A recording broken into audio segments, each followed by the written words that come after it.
Hey everyone, it's Justin. And it's Courtney. And welcome to Made for Mondays, where we believe that you own your Mondays. Mondays don't own you, and so we welcome you guys in to our podcast today. And glad you guys are tuned in with us, no matter where you are, whether it's on YouTube or you're listening to this on Spotify, iTunes, Google Play has podcasts, right? Oh, Some people listen to it on the TV. So. I don't know what Androids do. I don't know what Androids Apple do. for life.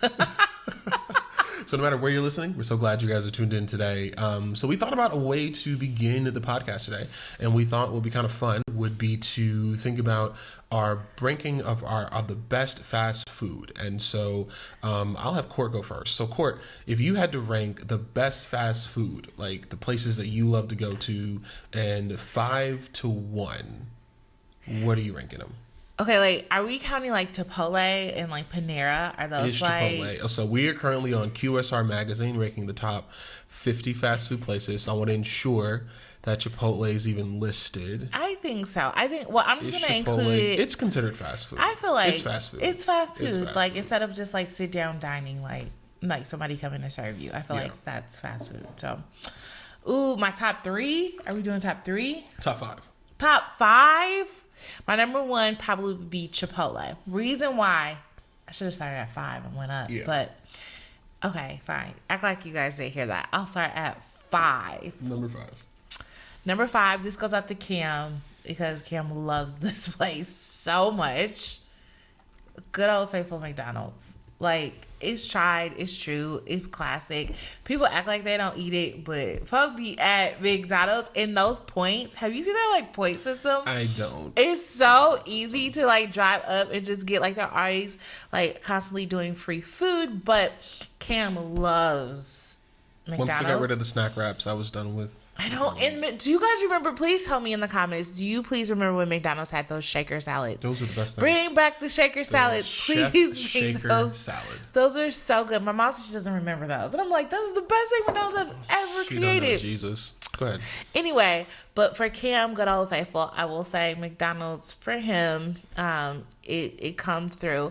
And I also saw something about millennials in McDonald's, how because we were told growing up, like, do you have McDonald's money? No, we're not going to McDonald's. That like millennials, like kids today really don't even want McDonald's like that, but it's like, I get it. It's like reliving. I get it. So I say McDonald's is my bottom. Next, I would have to say, probably Panda Express would probably have to be next. Panda is just a good classic. It just has a lot of sodium. It's a lot of sodium there, and a lot of sugar. My next would have to be like some type of pizza joint. Like, I don't know what kind, but I'm open to whatever, like pizza, Domino's, whatever. Rounding out, what is that? 1, 2, 3. I have 2 more spots left. Starbucks, is that considered fast food? It is. Oh. It's the number 2 fast food company in the world. They have $19.7 million in sales. I'm just going to throw this out there because I know you're going to like be mad, but I think I like Dutch Bros better than Starbucks. They have so many better, healthier drinks. Not healthier, but like you can like fit them into your lifestyle, and that's what I'm big on. And that's what leads me to my number 1, Chipotle. Chipotle is my number 1 go-to. Justin can't really stand it that much. He likes it. It's okay, but I like Chipotle because you can fit it into whatever lifestyle that you are in. So whether I am doing Whole30, whether I'm doing keto, whether I want to get my gains, I'm trying to lose, whatever it is, you can fit like Chipotle into your lifestyle. And that's one thing I appreciate by them. So that's my number 1 spot. Oh, cool. Awesome. What about you? For me, I have a real top 5. Those start. That was just like everybody's basic top 5. So for me, number 5, Shalaski's Deli.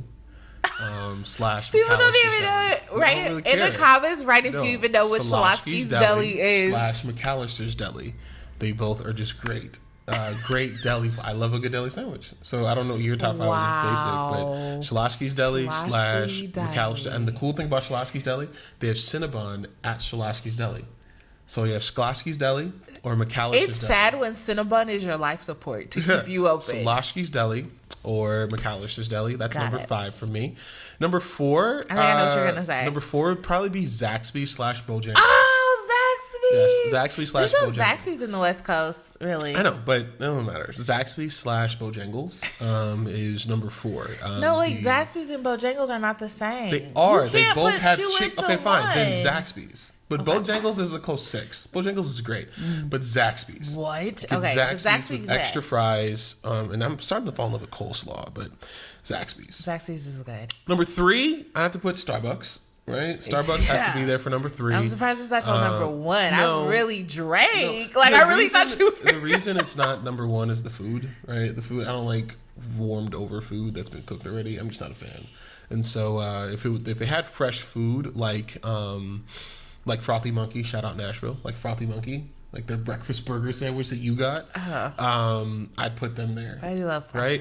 Number 2, Jersey Mike's. I was about to say that. I Jersey forgot Jersey Mike's hands down. Yeah, it'd be Jersey Mike's. That's I think the best. I know you're number substitute. 1. Number 1? Gosh. Arby's. Ew! Everybody has to understand the great news of Arby's. Arby's has the best sandwiches. They have Reubens for fast. You can get a Reuben in 2 minutes. You can get a brisket sandwich. Is that really good, Who cares? though? You can get good lemonade. They have curly fries. Like Arby's is number 1. You period. know, I don't think I've ever tasted Arby's before. Like, I've And then never. the best part of Arby's is the curly fries with the Arby's sauce. You take the Arby's sauce, you take the curly fries, and you have yourself a great meal. And that's like number 1 Yeah, for you. or For all the you things can that get you a said. fried chicken sandwich with cheese and bacon on it, and it's a great sandwich at Arby's. Like, they have the meats for sandwiches. For sandwich. That's it. So that's our top 5. What's your top 5? You can put it Let in us the comments. know in wherever the it is. comments. What are your top? 5 What are ones that fast we food are places? missing? I'm sure there's gonna be Chick-fil-A's in there. Oh, and Chick-fil-A. then the Taco Bells and the Burger Kings and the Wendy's and all of that, but none of them can outdo Arby's. Yeah. Yeah, exactly. You agree. Nothing can outdo No, Arby's. that's not what I was Yeah, agreeing nothing can outdo to. I was thinking about Chick-fil-A and other things that we forgot, but cool. Anyway, we're going to get into our topic today, but just a reminder as we jump in, you guys, as you go into holiday seasons, looking for something to give people, up on the screen now is our book. My first book I wrote is called Necessary Endings. Actually working on another one now, which is like the next steps, Necessary Endings. But Necessary Endings is called Some Things Need to Die for You to Live, and it really talks about 4 mindsets that I think Such a good book. need that can assist every single one of you. It's a short read. It's about 100 some odd pages. It's a short read. You can read it in one night, read it in 2 days. Very quick, to the point. The goal is next steps, so you can feel free to get it at jrlester.com or you can get it on Amazon. Good gift too, like a good stocking stuffer as well as we come into the holidays. It's a really good book, and if you're someone that like wants a book that you can't put down, and I know I'm a little biased, but it's a good readable book. I love a readable book that you just like want to keep flipping the pages on. So do your family and friends a favor, get this book on Amazon or on the website and put it as a stocking stuffer. Your family will love it and they will thank you later. You guys will see and hear on our podcast some things that we're working on too, that we'll start rolling out more intentionally. I'm excited. I'm working on this other book called I was going to call it I'm Ready, but it was going to call I was changing the name to Killing Your Idols. And really the next steps are necessary endings. Like you change your mindsets. Then after you change your mindsets, then what? And what do you do? So like it's one thing, like everybody talks about like change, right? Change, even like organizational change, like change the culture and then what? Change this, then what? Move this and then what? And I think the same thing goes for personal lives. Like you change, you work out, then what? So like you got to change your diets. And so it's like killing idols, because like so once you change your mindsets, you literally now are looking, you have clarity. And so what do you do with that? So anyway, that's what I'm working on. So but today it's our podcast time. So Court, what's on your mind? I don't know. I was thinking about this as we were like looking and planning on doing our podcast. But I think we should talk about today like people pleasing and like people bondage, like people pleasing. And I think so many of us fall prey and fall into the traps of like people pleasing. And this is coming from my own self work that I was able to do just randomly a few weeks ago, just sitting with myself and just reflecting, you know. And I know a big buzzword that we hear around town is like trauma, childhood trauma. And I'm like, you know, I didn't really have like childhood trauma, like, you know. And I'm sitting in like the Holy Spirit, which I love, brings all things to remembrance when the time is right, right? When it's appropriate for you to handle. And I realized that things that I probably wouldn't classify as trauma, but have been traumatic for me and have brought in is my ability, like right now, like I have a huge need to please people. And I'm like, where is that from? Where did that seed start? Like, because that's just a fruit, right? People pleasing is a fruit that has started somewhere. So, I'll talk more on that, but I thought we could talk about people pleasing today. Yeah, that's interesting. And how it that's impacts our something goals. Yeah. I grew up as a pastor's kid. You know that. So, and I feel bad for Cam sometimes. I really do. No, I really do. Oh, he's such a great kid. And it's just, but no, I grew up. I remember we would drive down Chicago, and my mom, she hated wearing these big hats, but. The church we were at in Milwaukee we're telling my dad that my mom had to dress it differently, and so she had to go get hats. We went down to this place called Lourdes in Chicago, expensive hats, and my dad was making $29,000 a year as a pastor, working an overnight job. Jeez. And so we had to drive down to Chicago. He told him what type of car he had to drive, told him the hats my mom had to wear, and then not just that. But we had to start shopping at Nordstrom's, right? We couldn't afford it, making $29,000. That was probably when Nordstrom was only in like Chicago, like those big cities. So no, it was like only downtown. at this mall in the outskirts of Chicago. Oh. And that's not the first time I went to Northwestern, because it was over there by Northwestern, right? And so we went to this mall, and we would go there literally probably once a month, and my mom would get hats at Lourdes. We go to Nordstrom's, and Camille and I would have to buy suits and dresses for the next month. Wow. Because we had to have clothing to match what this church said their pastor's family had to look like. What somebody my dad had robes and suits and stuff that he had to wear, and then all of a sudden one day he came home. My mom was I never forget this, because it's like some certain memories are burned into your mind. He came home with this big Cadillac Fleetwood Brougham. It was a black Cadillac Fleetwood Brougham, and came home with this big body Cadillac, a boat, because the church deacon said he needed to have a big Cadillac. We had, at the time, my parents had not just paid off, but my mom was so happy because she was a single woman before, and they paid off a Dodge Dynasty, and then she had a Sundance, right? So my dad had a Dynasty, she had a Sundance. Retro. And then, so I remember the pictures of those cars, right? Because the thing is, I used to like chew the sides of the car. What? Yeah, it was weird. I used to chew the inside the car. And the Dynasty, and my mom had a Sundance, and she had to roll the windows down with the crank, and had no air, right? I remember the crank. And so my dad came home with this big Cadillac Fleetwood Brougham. I was like, how did you afford this? Church didn't pay for it, nothing. And making $29,000 a year because he wanted to look like the pastor people told me he'd be. Yeah. And and I remember just growing up as a PK saying, if I ever have kids, I will never put them through this, right? And just even when I got to high school, you need to do this, you need to do this, you need to do that. One thing I didn't want to do was mention, because it's sad, the syndrome of people pleasing, right? Yeah. And the thing about church people too is that they're bringing, like you said earlier before we recorded, they're bringing everything, right? So it's not just you need to look like this, but like the pastor that I liked the most, dressed like this, move like this, acted like this. And it's not just church. What happens in our jobs too? The boss I like the most, that I left the job. But the boss I like the most, even though I quit that job, did work like this, emailed like this, lived like this, moved like they did all these different things, right? Yeah. The relationship that I grew the most, even though you broke up, did things like this. Right. And I think that baggage we bring into situations, and I've been guilty of that as well, and I've gotten very callous. Like Tom Rainer talked about how pastors, because our hands get overworked, we get very callous and you lose feeling. Yeah. And I hate that.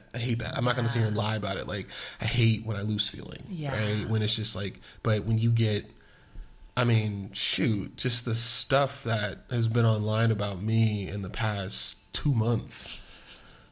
Jesus, man, you just get to a point where it's hard. It's absolutely hard to navigate. Please I want to go back to like what you were saying about like this need. We have a 6-year-old son, Cam. He's awesome. He has his own like personal style. Like he's at the age, right, of autonomy in him wanting to pick out his own clothes and wanting to pick out his own. He like accessorizes. He has like hats and chains and how he just like the shoes he picks out. He has like a method. Like he knows and he Yeah. envisions what he wants to wear and how he wants to portray himself in the world. And he's at the age of where he's really wanting to do that. And a lot of times, like, I never want that, right? I know growing up in a Black Baptist church as 100%. well, like the expectations of what you're supposed to look like, right?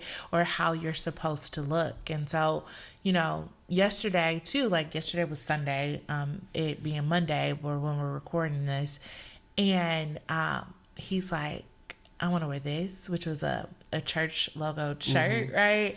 With these sweatpants, with these shoes, with this. Like, please, Mom, I want to do that. And I'm like, my first mind was like, oh no, like, don't you want to wear like something a little like dressier, like nicer, you know, like that? And he's like, no, like, and I realized, because we all have that. We wake up and we're like, this is how I feel today. Like, this is what I want to wear today. We all have that natural, like, this is what I want to, like, go out in the world with. This is what I'm feeling today. And then for someone to tell you, well, to make others feel comfortable with themselves and with you, you need to change like that. And I was like, no, you rock it. You look cool, dude. Like, you look really cool, bro. That's his new thing, bro. You look cool, bro. And I'm like, I'm here for it. Do it however way you feel comfortable, because those are the seeds. I didn't want to plant or water the seed of like, change yourself to appease others in however way they grew up in the traumatic events, their whatever dysfunction they have, change you to meet them. And it's not easy, you know. I do that. I deal with that every week, not just my clothing, but just presence and tone. And I think you do it on our jobs too, right? Where it's like, you know, so it's pleasing our bosses. No matter those of you who are working, driving, and listening to this, going into work, okay, geez, like, so what you're trying to please is what you don't know. Yeah. Right? So did they wake up okay? Like, I go to hospitals, right? Like, and when I go pray over individuals, my prayer is, yes, for the people and their families, but I'd spend more time praying over the doctors, the nurses, and their home lives. So that when they come in, they don't make, like, imagine a doctor on the verge of divorce making a rash decision over someone because they just need to get out of there. Jeez. Imagine a nurse who is just rushing through their stuff to get back to their phone, right? My prayer is not just over the person, but over the people who are controlling the pills that are going into your body, the needle. And it's not just church. If we are so in tune, I think, with people, we think we stop living for ourselves, right? And that's been a problem of mine. I remember just early in my preaching ministry how it was never about what the gospel said. Yeah. It was about being popular and what people said. Yeah. So I was, one of the most freeing things, one of my mentors, Pastor Mike Wolvern at 1 Corinthians, he said to me, love Pastor Mike. Pastor He's Mike. awesome. Pastor Mike said to me, he said, Justin, you need to stop preaching to preachers and preach for the people. Wow.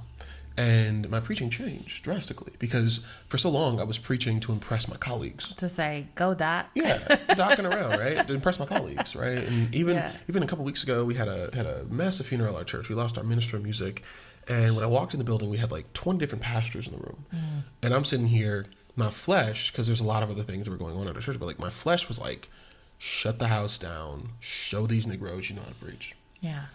My spirit says his family needs to be ministered to. My church needs their pastor. I'm going to minister to this family, right? And whether or not people leave out saying you preached or not, just didn't matter. And I've gotten to the I don't care syndrome, right? And it's not fun. You're really good. One thing, you're really good at that. And I'm like, God, I don't want to be as rigid as Justin, but help me, because you have been a really good example of like not falling into the traps of people. Yeah, I have I have my wife in my first layer of engagement, and then 2 friends. Yeah. In the second layer, and the rest are just like, I have like another layer of all male, but another layer of like 3 brothers who are cool. Yeah. Right, and we talk, and you hear me talk to them all the time. They're 1, 2, 3 are pastors, the other 2 aren't, and from college and from our time together. And literally, we talk on the phone for hours at end, just all guys, and we talk about life and everything. And the reason I had to stop caring about every little thing is when I moved from pastoring a smaller church to pastoring a larger church, it's not just a matter of not caring, it was a matter of like boundaries and protection, right? Because if I were to hold on to every opinion, like my hair is cut too short and I'm bald, right? It's just like, it's just stuff like that, right? Yeah. Or my beard, I remember like I cut my beard off and it was like, you finally look like a pastor now. What? Right? And then I grew my beard back out, like, ugh, like, you doing it for the culture. Like, and it's just like, no, I'm just growing my beard out, right? When Cam walked in yesterday, when I saw Cam come in, I said, oh my God, he's not wearing sweatpants to church. I was like, literally, but I was like, no, I want this kid to be comfortable. Yeah. And I was like, the first thing I thought was like, he's not wearing sweatpants. But I think the same thing goes, and I remember working for people, and is Pastor okay? Does Pastor Vinny like me? Pastor Vinny, I was so worried, like, is he gonna text me back? So, and like Pastor Vinny's over here like, Justin, what? Do your job. And living his life. Living his like, best how life. people don't care. I remember, and shout out to Pastor Vinny. Pastor Vinny is my pastor. Pastor Vincent Windrow, Olive Branch Church. Love Pastor Vinny. I used to think he was mad at me every week. And do be on the beach.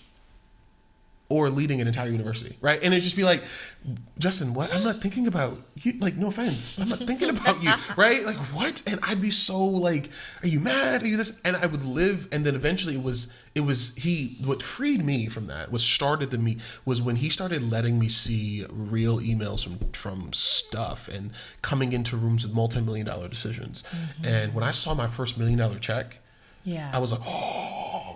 We did a capital campaign. I remember seeing like, I think it was $2.8 million. And I was like, what in the world? There's like, I've never seen that many zeros on a check before. Yeah. Because I'm over here making 30 grand thinking like, I'm like, I have a full-time job. Man, I had $2.8 million to purchase a building. And I'm in the room like at the table.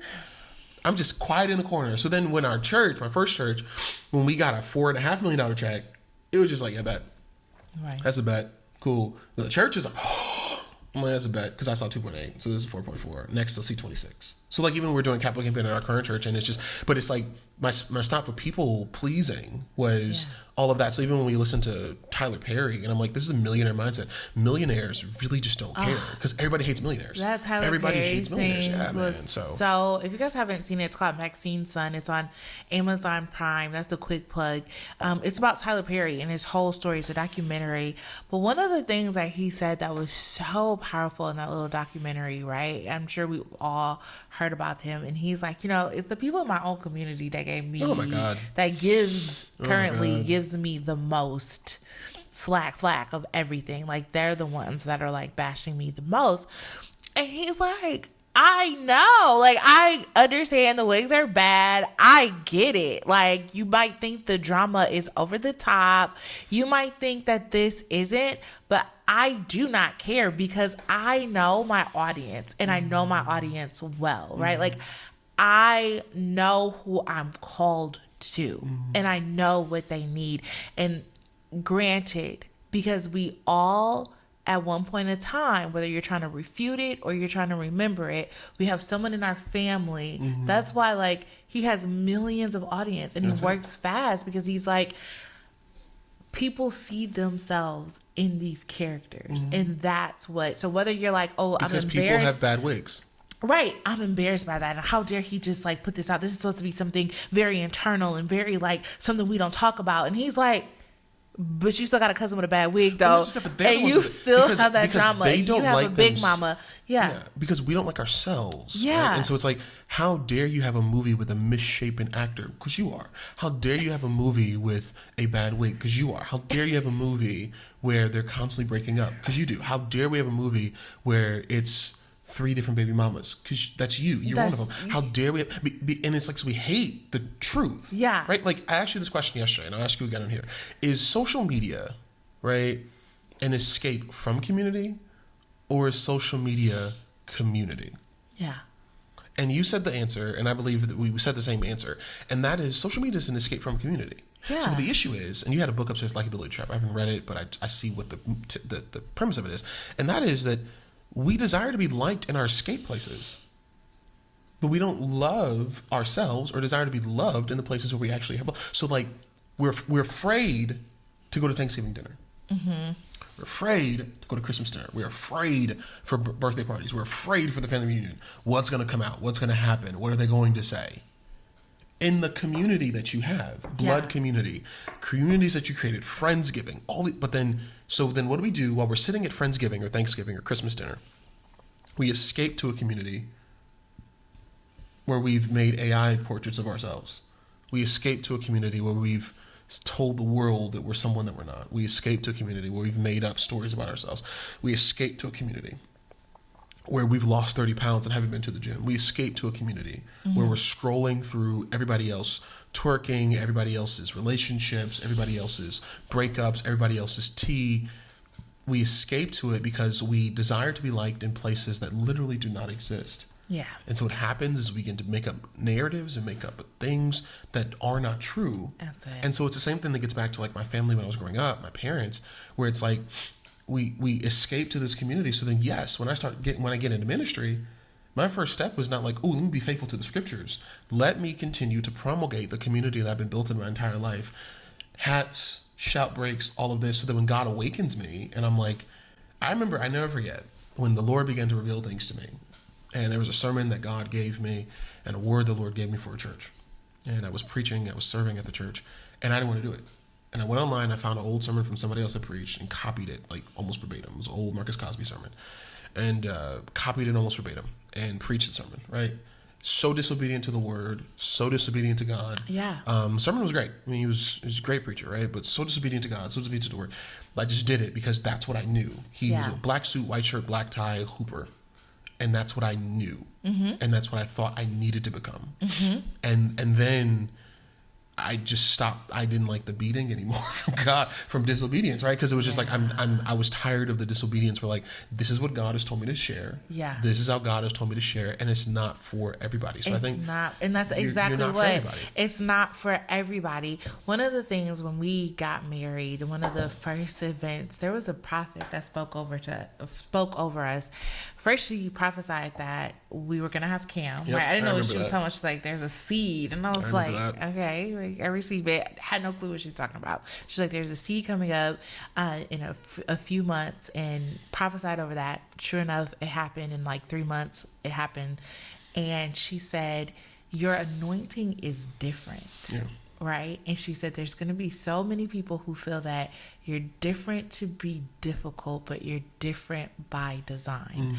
That has never left me because I feel like every places that God has us and we're going, it's a lot of people who either they accept it or they're like, they refute it so bad because they feel that we're being difficult, right? 100%. Why don't you dress like what my favorite preacher dressed like, or what I think a Baptist preacher should dress like? How come you don't look like a Kojic first lady? How come your son doesn't wear tailored Steve Harvey mini collection suits? How come you guys don't drive 100%. What we need you to drive? How come, like, it's bad in the church and it's bad in the world too, of like what a black family should do, even on the vice versa. Like, oh, why, oh, you're black? Like, so many people in our neighborhood, we're only black people in our neighborhood. And they're looking at us like, we got the best house on the corner of the neighborhood and the first people in the neighborhood. And it's saying, and it's like, we know our audience, we know, and we're faithful because we've tried to run from God. We've tried to be like, God, let's just be Joe Schmo and Jane Doe and just be regular, smuggler people, you know, whatever. We don't have to do this preaching, pastoring, you know, helping people thing. We want to just be whatever. There was a job I was up for at a college, and they hired, I have a earned doctorate, 2 masters and 2 bachelors. Right.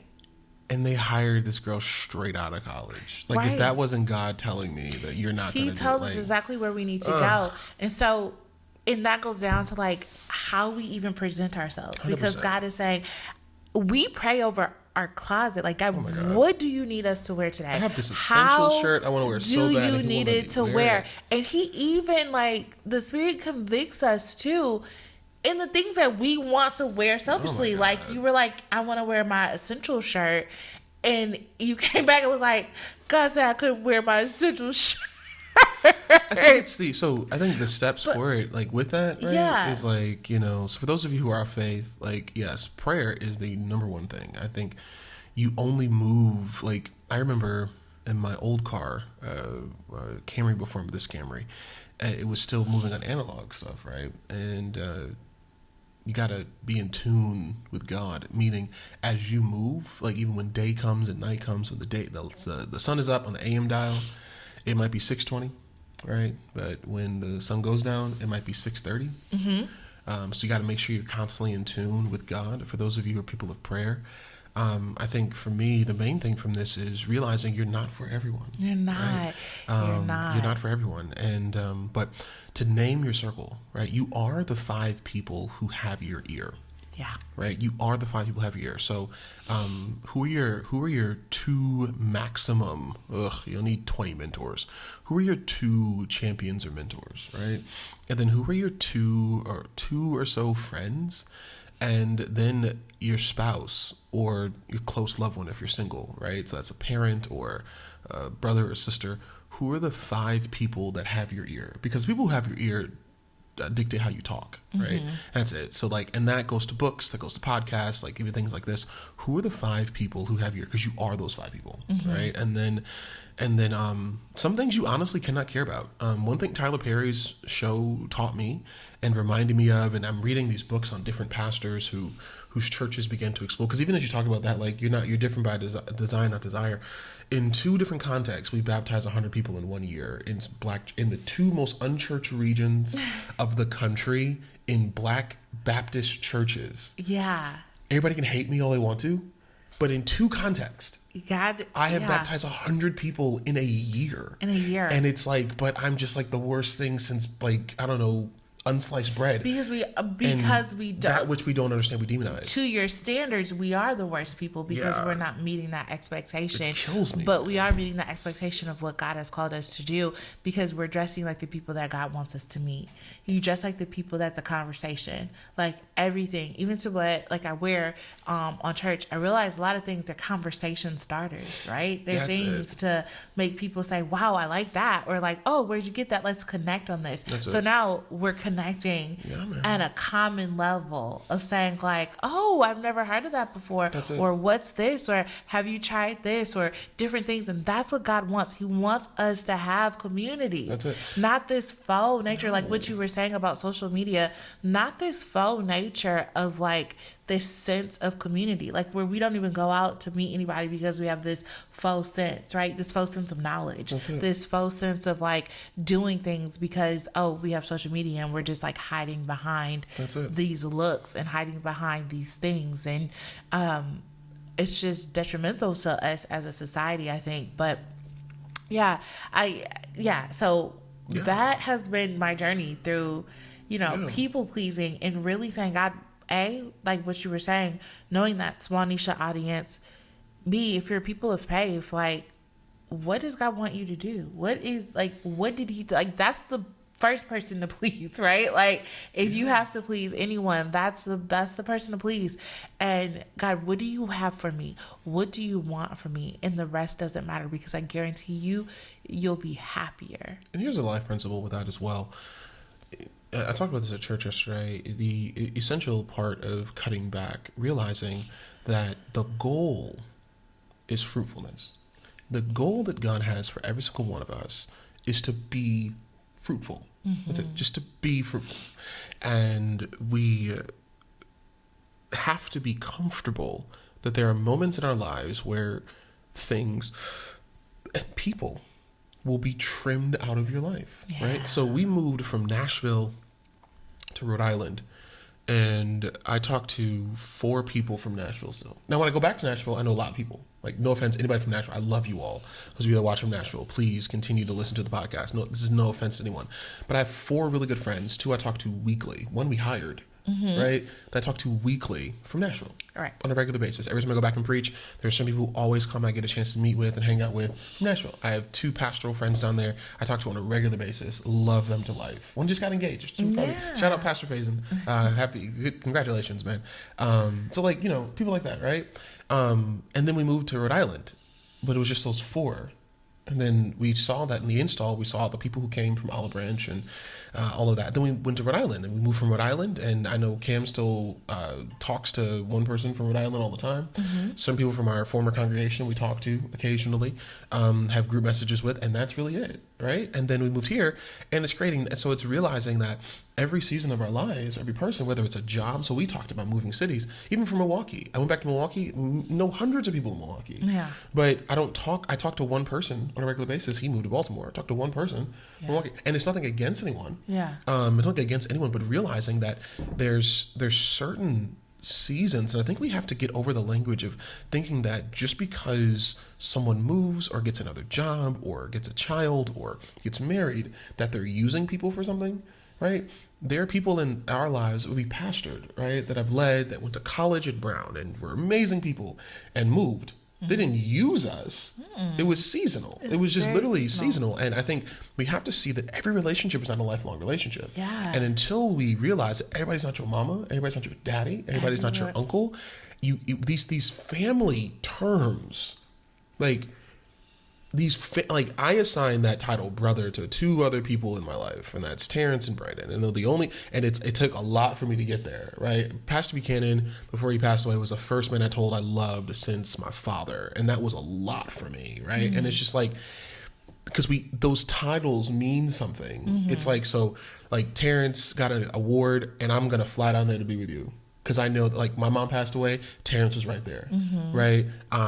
Something happens, like, if something ever were to happen with anyone in Brandon's family, I'm gonna fly, because like they're my two, I consider them brothers. There's a level of intimacy that you and I have that I'll never have with them that I don't want, because that's extension. But like my little sister, man, like I'm gonna drop kick anything I need to for that, because it's important, but we can't assign those titles to everyone. Yeah. And I think one of the reasons this whole, like, you talking about like people pleasing is we called everybody mama and papa and uncle and auntie and sister and brother, and they don't deserve those titles. Right. I see it almost like a tree. Can you imagine though, like if a tree never like lost its leaves, like if it never let go of the past year of leaves, 100%. right? And like we are like a tree, like let's say we're a tree, right? We're a tree, and the branch are those things that like remain in our lives, like that are constant. It's who we are, it's what we are as a person, and leaves, and they stay for a cycle, for a season, for a year of seasons, and then they fall off, right? In our fall time.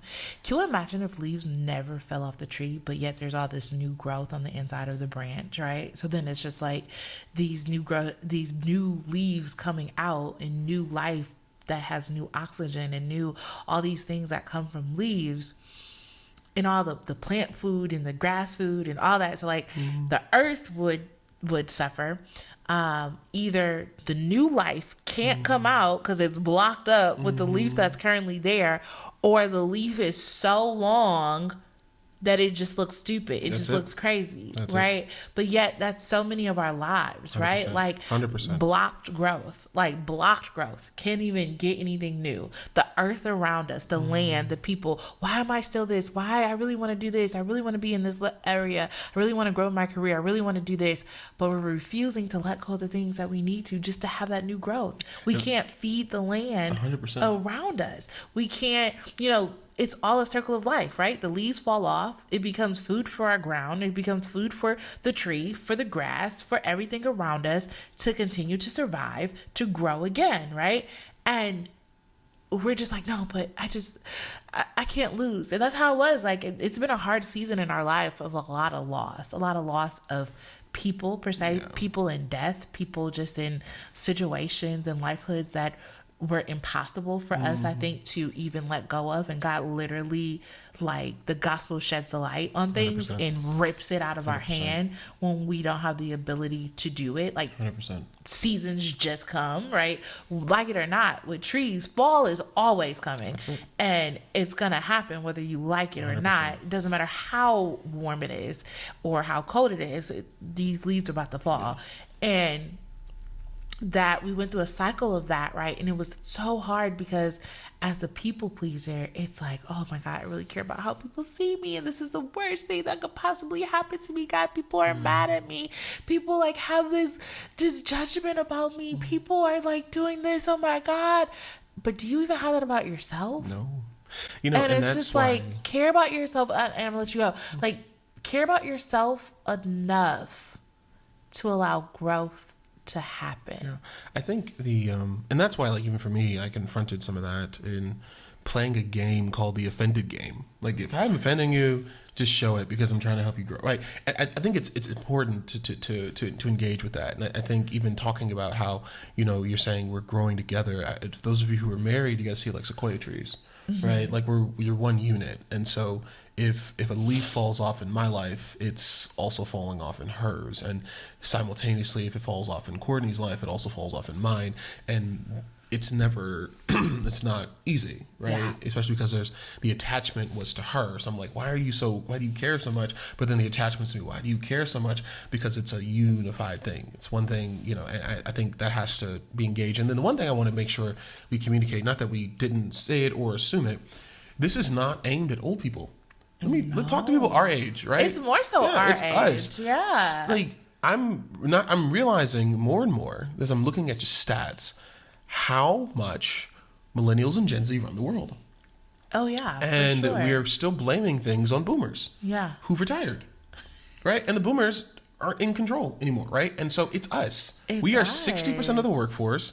We are only like 40% of the wealth, but like 60% of the workforce, right? And we're making money. We're moving up in the ranks of income. And so this conversation is for y'all. Like, we're controlling the social media world. Yes, older people are coming onto Facebook, but our generation is still running everything else. We're on Threads. We ran from Twitter to Threads because old people got on Twitter. We're running to TikTok, and we're getting away from Instagram Reels and Facebook Reels. Old people on there. Like, so we're the ones running the stuff, and we're the ones who get in fights over dumb relationships. Yeah. We're the ones who hate the fight videos. We're the ones who spill tea on people. We're the ones who make up stories about people. We're the ones who, like, I saw this thing on Twitter yesterday where this lady said, I don't know, someone sent her a message and she assumed it was her husband's ex-boyfriend's wife or something. And so she just assumed, and it was a scammer. Yeah. But she put up this whole thing and made up a whole story. Wow. That this scammer, literally a scammer just trying to get money from her, was her ex-boyfriend's wife or something. It was foolish. And she wrote this whole thing, and then at the end, people were like, this girl is crazy, but yet she's now got millions of followers, making buku money on all these people on TikTok, because she made up a story, fell into the trap of the story to find out that it was a scammer just trying to get her to give her some money. And she put it up like, oh, ha, it's funny. And then everybody's like, but like now her ex-boyfriend's life is completely ruined because people found him, called his job, reached out to, because we want to be liked, so we got to help her out. Yeah. The husband's actual wife who has but you wanted to be with him so bad you made it. It's just it doesn't make any sense that I say it out loud. It's exactly what you're saying about, like, we're now in charge. We are now, right? We are now in charge. And I do think that what our previous generation did fell at is that we have these very powerful tools, right? We have like this very powerful tool, this powerful marketing tool, multiple marketing tools that can be very dangerous weapons in our hands 100%. every day. And 100%. we have multiple of them. We have 100%. TikTok, Facebook, Instagram, Snapchat, whatever it is, Cash App even. Like 100%. all of these different things in different ways of talking, and all marketing tools. 100%. All of these are marketing tools, but they're in our hands. And it's just like having multiple weapons and multiple guns and multiple things in our hands, but not taught effectively how to use them. 100%. Right? Like, so like seeing and being like, okay, social media is 1,000% a marketing tool, 100%. right? And using us in our personal lives, like, oh, look at my dog, look at my child, look at this. We did this weekend. We just put up an ad for whatever we did this weekend. Like, we just went to go get like trees as a family. That was one big ad. For garlic farms. Yeah, 100%. for garlic farms. That was And one big with ad. the hope of other tree companies seeing our video that and being like, oh, to wow. bring Cam and Or I out like there to garlic the video. saying like, wow, can you do more content for us? Or That's can you it. do that? Our goal was to make money in But the long if run. you don't realize that, you're just continuing to feed into the machine of advertisement and all of this. So we have these powerful weapons, right? 100%. And we feel like it's a big microphone, right? I'm a microphone, so I'm going to put up whatever I want to say because I'm mad. right? And this is going out to thousands of people at the same time and at the same thing, which is another thing of people pleasing, right? Like I want to say fast, or I want to do this, or I want to do that. And I just have to 600 friends. I have to let the world know what is happening, or I'm unfriending everybody because I'm just so mad at everybody, and I'm leaving this thing, or people who announce, or people who do things like that because it's this call of pay me attention. I want to please, and or I'm not done pleased, that, or I'm not this, or I'm not that. And really putting it in perspective that these are weapons that anything, and I say this all the time when we people are like, oh, are you aiming sermons? No, we don't ever aim sermons, because every time you try to point a weapon at something, it never goes to the person you want it to go. It never goes. It goes to the faithful person that is trying to do the best they can, and it hit them unexpectedly because it's like, I'm trying the best I can, and now I don't know what I'm doing, and it kills them. But we have all these weapons that we were not properly trained on how to use, and it kills us. John Maxwell, in this book I just finished reading, Home Run, great book, by the way. Kevin Myers, John Maxwell, any pastor, I recommend reading it. John Maxwell talked about his failures in his first church, Skyline, and he talked about something that I also did before, and he talked about how he would get up at his church and he had to get things off his chest, say things and get it out. And I've done that, right? And like you said, it never hits the people you're trying to hit. Because I gotta tell you whatever, right? And I did that at my first congregation, and I'd be so mad because I would get up and I had this whole exposition. I had a whole exposition. And I'd be so mad they weren't there. Yeah. So I'd be like, tell everybody to share this right now, because I wanted to make sure this one individual saw this one little clip that I would say. And then I got to a point where I was like, I'm at a point in my life now where I'll just tell you straight to your face, right? Yeah. Like I'm at a point where I'm just like, I'm not going to waste the microphone, because I didn't realize the amount of people who don't know Jesus. And so this last series, and I'll end this here, and I want to get into a new section that we have on our podcast. Mm-hmm. This last series, I preached the 7 churches of Revelation. I don't want to do it, man. And I studied, really hard. And good. Jesus really Christ, good. Man, every week I was aiming stuff. I talked about Jezebel, then all of a sudden when I talked about Jezebel, it was like, you're talking about me. I didn't say you're... Week by week, everything that you preached on got tested. But the thing about it is, the funniest part is, I wrote those sermons 2 weeks in advance so that I could get all the content made. I could get all the stuff made. So I was writing things 2 weeks in advance. Yeah. I was sending my notes over, literally, this, when we finish this podcast, I will send my notes over for next week's sermon. So if someone's like, you're aiming it because of an email I sent you on Friday, literally, it was done 2 weeks early. Yeah. And so it's unfortunate, and it got to me, right? It bothered me, because I'm sitting here like, I'm being faithful to the scriptures, I'm faithful to the hermeneutic, and what got me was that, I fell into this trap. I'm just using the title of the book, Likeability, of geez, man, because all I'm hearing is you're aiming it, you hate me. You aiming it, you hate me. You're trying to do this. You're a hypocrite. You're this, you're that, whatever. You're a false prophet, all this type of crap. And so at the end of our series, I asked people for feedback. Please tell me how the series really went, because I'm all I'm getting is harm, negative, distant people from Jesus. When really you said something so powerful to me. You said, no, all you did was shed light on dysfunction. The gospel will do that. And for me, I'm at a point now where we're in a series on resources, because we're going to a capital campaign in our church, and I'm excited. Oh man, I'm excited. I'm up there having fun. Yesterday, I haven't taught like that in a minute, and I'm excited about that, because it's no, I know the goals we have for this are to build the body of Christ to reflect Jesus in this community. Yeah. But whether or not it's vocally loved in the moment, and you are this highfalutin whatever, and but in the same way, I know I joke about this all the time, exactly because I don't want you to leave that statement or that sentiment, is that the same for every...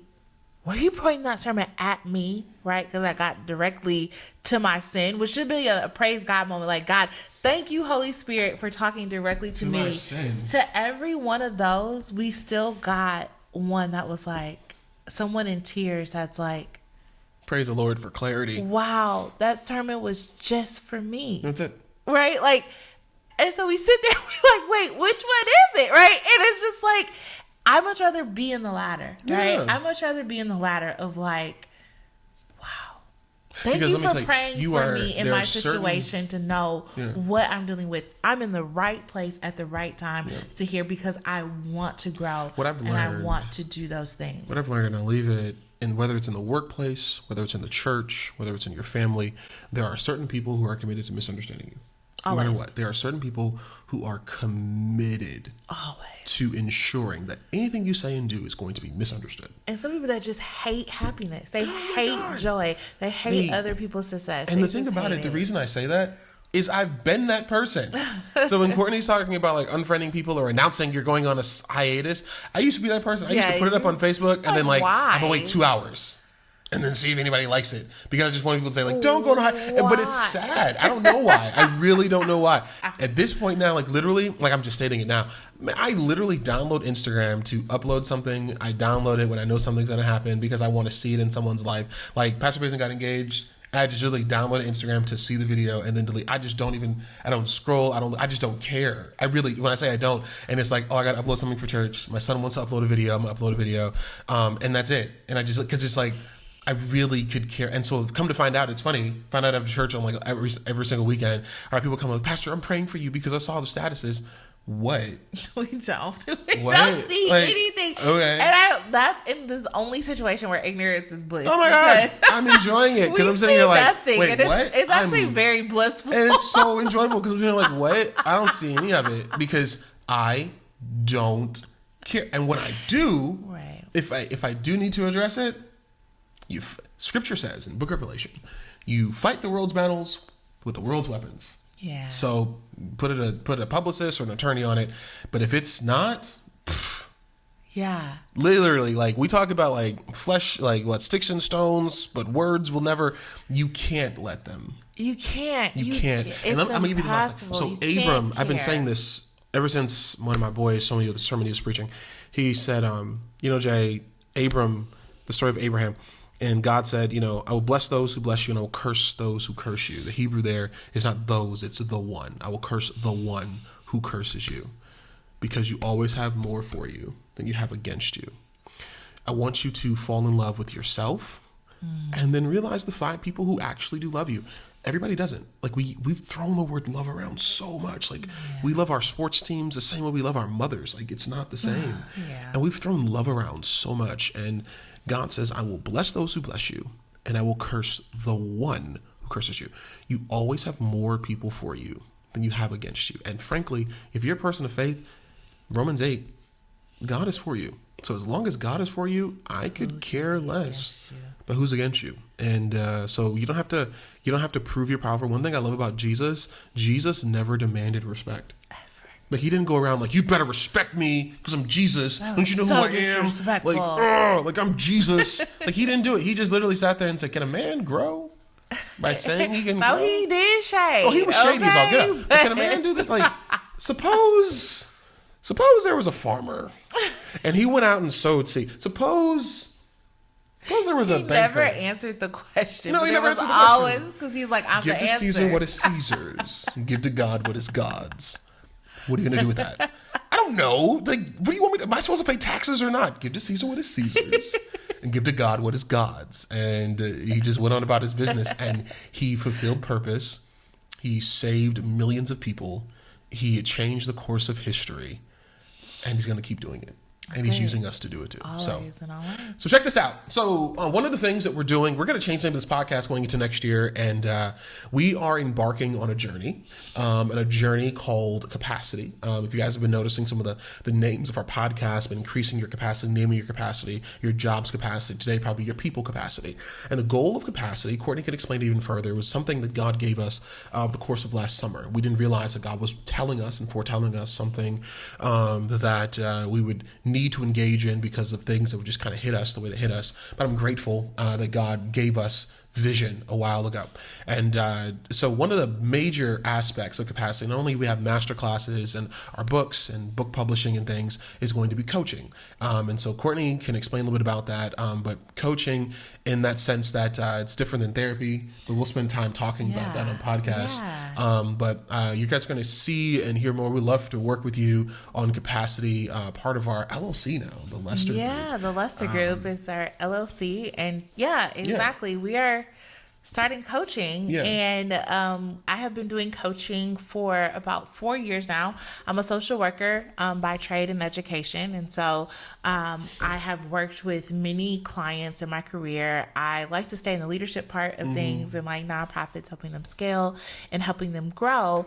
And even in my for the past like 4 years, I've been working intricately in coaching people directly, which has launched into like me personally coaching people and having clients, but me coaching people and coaching coaches really, and managing and coaching coaches to help other people live their best life. And so I am opening up to coach other people if you're interested, whether you want to meet your goals. And let me tell you a little bit about why coaching is a little bit different than therapy. So therapists absolutely should be a part of your arsenal of people, like in your group or in your circle of support.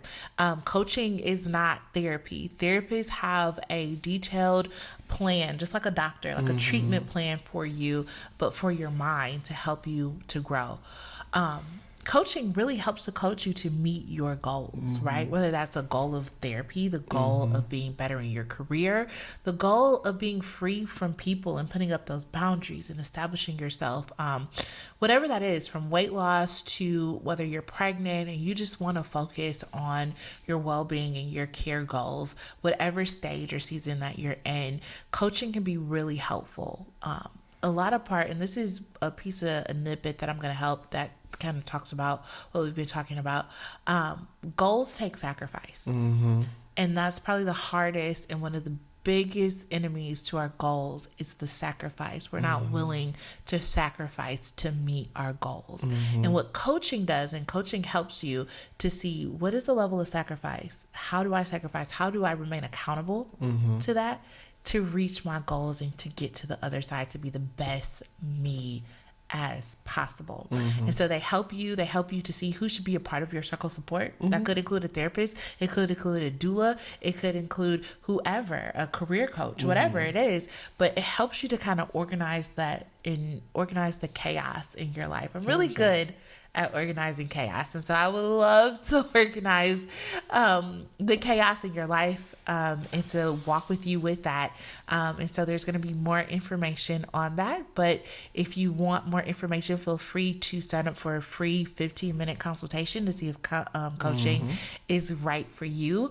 Also in capacity, if you're an organization that is looking to do this with your employees, looking to kind of give this well-being care to your employees and to help them see and uncover their professional goals as an organization, or personally to really help your overall organization. We do that as well. And then we also do coaching for writing and books. If you aspire to be an author and get your first book out there and you just don't know where to start, we are super happy to walk through that with you. 100%. Yeah. So it'll be fun. It'll be good. And I think it'll be benefit to all of you. And there'll be a lot of ways that we're getting the word out to utilize the places we're in and also places we aren't in to use that to spread the gospel. So this is awesome. This will be fun. So what's your unpaid advertisement today?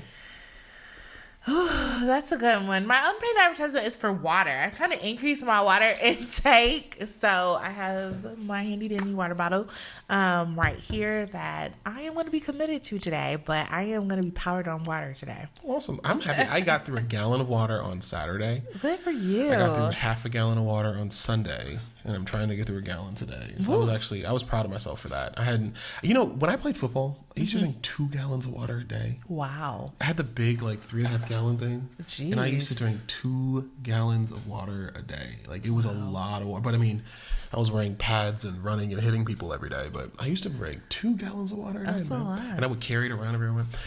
For me, unpaid advertisement continues to be the best thing that the Lord made, and that is coffee. And I'm grateful for coffee. And we have this Christmas blend from Starbucks. And the one thing I really want to get, I was at Starbucks last week, and they had a special Starbucks Reserve blend, and I was like, you guys have the whiskey barrel aged one, right? And they didn't have it, and they're like, what is that? And I'm like, it's really only at the one in Seattle, but it is so good. I wish I had that, but anyway. Hey, you guys, you're made for Mondays. Mondays are on you. You own your Mondays. Go forward, drink your water, drink your coffee, and don't fall into the trap of everybody else liking you. Have a great day. We'll see you soon. Yeah. Bye.